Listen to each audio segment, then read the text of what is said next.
Hi, and welcome to the LesParis.com podcast. I'm Les. This podcast is a short daily monologue that you can listen to. Use it to practice listening to English. Use it to stimulate ideas. Use it for BGM.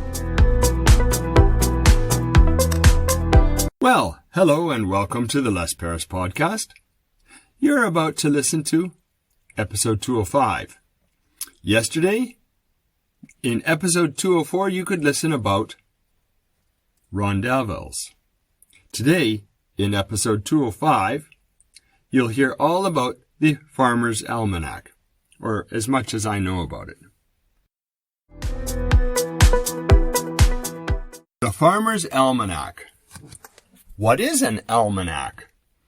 It's funny because I only know the Farmer's Almanac, but an almanac is a book that has references to calendar dates and events on those dates, usually simple things like the sun rising and the sun setting, the phase of the moon when it's full and when it's a new moon, and other, local events. But it also has entries of topics of general interest.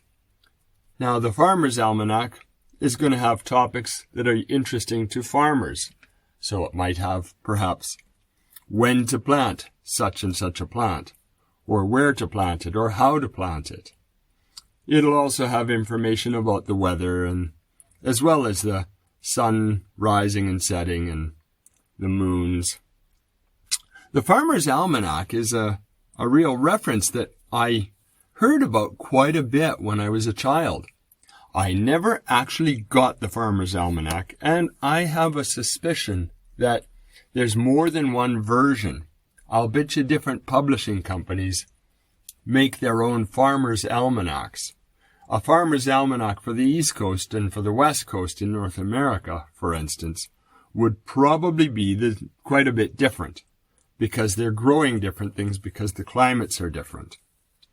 But the celestial events like the sun rising and setting and the new and full moons, those would be all the same. Other general things like when to start harvesting, when to start planting, those would change depending on your location, and that might even be in the Farmer's Almanac. It's a great reference. Every year the Farmer's Almanac would come out and we'd hear, is it going to be a hot summer? Is it going to be a cold summer this year? It makes predictions like that. Whether the prediction came true or not was not nearly as much fun for me as just hearing the prediction and then anticipating a hot or a cold summer.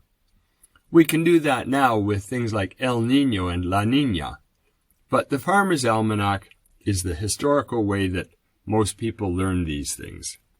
Have you ever seen a Farmer's Almanac?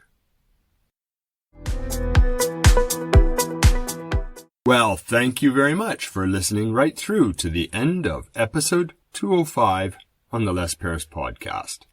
Today, episode 205 was about the Farmer's Almanac.